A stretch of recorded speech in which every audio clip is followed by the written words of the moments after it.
Assalamualaikum warahmatullahi wabarakatuh. Oke guys, ada survei ya teman-temannya dari artikel Cina. Ada beberapa proyek hackathon yang sangat dicari para pionir di tahun 2023 ini ya teman-teman ya. Oke, di sini artikelnya ya, kalau di bahasa Indonesia kan, proposal aplikasi Pi 2023 paling disukai. Nah, ini ya teman-teman ya. Jadi ini adalah survei ya. Survei dari majalah di Cina. Ada beberapa marketplace yang sangat dicari di tahun 2023 ya, berdasarkan like ya teman-teman ya, berdasarkan like yang dilihat di Brainstorm Pi Network. Oke, kita langsung aja ya teman-teman. Di sini sejak hackathon 2023 dimulai 9 Januari, kini sekarang tanggal 31. Ini tanggal 31 ini Januari kemarin ya teman-teman ya. Sudah ada 4001 tim yang terdaftar. Ada banyak aplikasi yang sedang dikembangkan dan akan menjadi ledakan bagi ekosistem Pi. Ekosistem yang berkembang pesat penting untuk keberhasilan jaringan Pi dan nilai Pi. Oke teman-teman, jadi nilai Pi ini tergantung kepada keberhasilan dari jaringan Pi itu juga ya teman-teman ya. Tergantung dari ekosistem. Kalau ekosistem kita ini berhasil dan berkembang pesat, otomatis nanti nilai koin Pi akan semakin tinggi ya teman-teman ya. Ini poin penting juga ini ya. Kemudian Perintis dapat melanjutkan ke Brainstorm yang membagi aplikasi Pi untuk melihat proposal aplikasi 2023 dan memilih aplikasi yang Anda suka. Variasi aplikasi sangat menarik. Saya mencantumkan aplikasi yang paling disukai sejauh ini di bawah untuk referensi Anda, dan saya akan memperbarui daftar dari waktu ke waktu. Oke guys, di peringkat pertama di sini ada VVoice. Di sini VVoice disukai sekitar 21.273. Oke ya teman-teman ya. Di peringkat pertama di sini ada VVoice dengan total like di sini 21.273 ya teman-teman ya. Ini banyak juga ya. Oke, kemudian di sini ada deskripsinya ya. VVoice Apps adalah basis platform keuangan sosial pada blockchain yang paling mudah diakses di dunia jaringan Pi. Dengan menggunakan VVoice, Perintis dapat menghubungkan kehidupan sosial mereka dengan fungsi keuangan hanya dengan satu dompet jaringan Pi. Oke ya. Kemudian di sini visi kami adalah membangun platform super yang pengguna dapat dengan mudah mengakses sebagian besar layanan dari web 2.0 dan koin Pi adalah metode pembayarannya. Oke ya. Ini visinya ya teman-teman ya. Jadi membangun platform super ya yang pengguna dapat dengan mudah mengakses sebagian besar dari web 2.0. Dan koin Pi adalah metode pembayarannya. Oke, kita lanjut aja ya. Kemudian yang kedua guys, di sini ada Yopi Global Mall. Di sini total like-nya di sini ada 19.865. Banyak juga ya teman-teman. Yopi Global Mall adalah platform e-niaga lintas batas ya, atau enaknya ngomong lintas negara ya, berskala besar yang berfokus pada perintis, pedagang global dengan bebas menerbitkan barang dan jasa untuk ditukar dengan cryptocurrency Pi, dan pembeli menggunakan Pi untuk membayar barang dan jasa. Kemudian di sini Yopi Global Mall dioperasikan bersama oleh pedagang global dan semua produk mendukung barter mata uang Pi. Sistem mall internasional Yopi sedang dibangun dan akan bertemu dengan Anda di minggu mendatang. Oke ya teman-teman, kita lanjut aja ya. Kemudian di sini ada Pixing Mall. Oke, di sini total like-nya di sini ada 19.647 ya.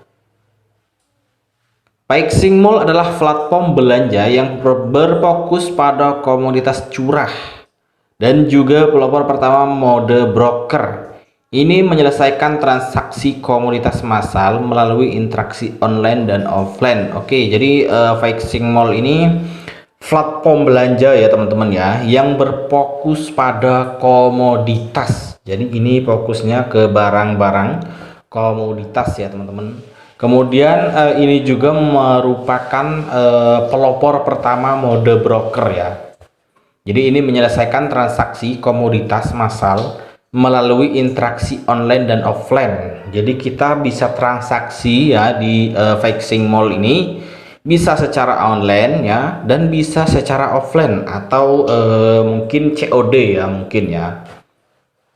Dan telah mencapai kerjasama strategis dengan komunitas Bispark di Cina Daratan, berfokus pada pengembangan jaringan Pi. Fixing Mall telah mencapai efektivisi pengguna dalam waktu singkat dan memenangkan reputasi yang baik. Fokus, konsentrasi, dan profesionalisme adalah aturan yang selalu kami ikuti. Oke, kemudian kita terus aja ya. Saat berbelanja melalui Fixing Mall, Anda harus mematuhi perjanjian privasi pengguna, undang-undang keamanan data ya, kemudian undang-undang administrasi perpajakan dan perjanjian rantai sosial. Oke teman-teman, ini pelajaran juga ya untuk saya ya, dan untuk kalian juga. Usahakan kalau kalian mendaftar di platform apapun, kalian harus membaca perjanjiannya ya teman-teman ya. Kalau kalian tidak bisa membaca perjanjian tersebut, dikhawatirkan nanti kalian terkecoh ya teman-teman ya. Terkecoh, takutnya nanti di situ ada ya perjanjian yang tidak kalian baca dan meminta data kalian. Nah, ini karena data itu penting ya teman-teman ya, itu privasi guys. Kemudian platform ini melarang penjualan barang terlarang dan dengan tegas mematuhi undang-undang nasional, peraturan administratif, peraturan departemen, dan kebijakan normatif lainnya. Oke ya, Fixing Mall kita lanjut aja ya teman-teman ya, jadi biar nggak kelamaan. Kemudian di sini ada juga nih aplikasi jaringan logistik Pi. Di sini like-nya sekitar 15.901 ya. Oke, yang pertama pembuatan platform yang menghimpun informasi pengiriman barang dan dokumen dari satu ke lokasi lainnya. Oke, kalian baca dari sini aja ya teman-teman ya. Dari kata logistik pasti kalian sudah paham ya. Kalau yang logistik ini pasti berhubungan dengan pengiriman barang ya, barang, dokumen ya, dari lokasi ke lokasi lainnya. Kemudian diusulkan untuk menjadi jaringan di mana orang-orang dari berbagai negara setuju untuk mengirim barang atau dokumen ke tujuan yang mereka pilih dengan jumlah yang ditentukan dalam Pi. Oke teman-teman, jadi ini adalah platform ya, platform logistik ya. Kalian bisa mengirim barang atau dokumen dari dalam ataupun dari luar negeri. Nah, nanti pembayarannya ya teman-teman ya, pembayarannya menggunakan koin Pi, tapi berdasarkan apa ya, berdasarkan kesepakatan juga ya teman-teman ya. Jadi harus berunding dulu guys. Oke, kemudian kita lanjut aja ya. Barang dikategorikan berdasarkan ukuran, jumlah, dan harga untuk menetapkan biaya pembayaran dalam Pi. Oke, jadi pembayarannya tergantung barangnya juga ya teman-teman ya. Kalau barangnya kecil dan tidak berat ya, mungkin biayanya kecil juga ya. Tapi kalau pengiriman barang tersebut kok barangnya barang yang besar ya, seumpamanya kita mengirim mobil dari luar negeri atau mengirim pesawat ya, tentu biayanya besar ya teman-teman ya. Oke, kita lanjut aja ya. Biaya pengiriman dan penanganan dibebankan dalam Pi. Oke, jadi ini tidak, pembayarannya tidak menggunakan uang fiat ya teman-teman ya, jadi menggunakan koin. Kemudian kita lanjut ya. Pelanggan diberitahu pada saat kedatangan barang atau dokumen mereka ke lokasi yang dipilih. Oke ya. Kemudian di sini ini akan dapat memfasilitasi utilitas fisik Pi untuk pembayaran dan transaksi bisnis setiap hari. Oke, selanjutnya ya teman-teman, di sini ada aplikasi obrolan Teltalk. Nah, di sini total like-nya di sini ada 15.401 ya. Kemudian di sini ada keterangannya ya. Ini adalah alat komunikasi berdasarkan kombinasi kecerdasan buatan dan pesan instan. Sejak saat itu, setiap perintis dapat berkomunikasi dengan perintis lainnya dalam berbagai bahasa dalam bahasa asalnya masing-masing. Informasi bahasa teks dan video yang diterima oleh masing-masing perintis akan disajikan dalam bahasa asalnya masing-masing, mendukung obrolan tunggal dan grup besar yang terdiri dari 100 orang. Bukan lagi halangan untuk mengobrol dengan perintis di negara lain. Pada saat yang sama, proyek juga akan mengeluarkan token berdasarkan ekologi Pi, sehingga semua peserta dapat berbagi pengembangan dan manfaat proyek. Oke teman-teman, jadi Teltak ini apa ya? Bisa dibilang seperti media sosial ya teman-teman ya, atau media komunikasi kita. Oke, kita lanjut aja ya. Kemudian di sini ada V-Vehicle Exchange. Oke, di sini adalah platform layanan yang berfokus pada penjualan dan pembelian kendaraan bermotor, memberikan pengguna Pi Global perolehan dan pelepasan informasi sirkulasi kendaraan di wilayah mereka, dan menyelesaikan pembayaran Pi dengan mudah dan cepat. Platform berusaha untuk menjadi lebih inklusif, lebih dekat dengan orang-orang dan lebih nyaman. Oke, jadi ini berfokus pada penjualan dan pembelian kendaraan bermotor ya. Ya bisa jadi motor ya, tapi keterangannya di sini bermotor ya teman-teman, kendaraan bermotor. Oke, kita lanjut aja ya. Di sini ada keterangan platform ini dibagi menjadi dua bagian, transaksi mobil baru, transaksi mobil bekas. Oh, di sini yang dimaksud mobil ya teman-teman. Jadi bukan motor yang beroda dua ya. Kemudian transaksi mobil baru mengadopsi mode B2C. Perdagangan mobil bekas mengadopsi model peer-to-peer. Oke.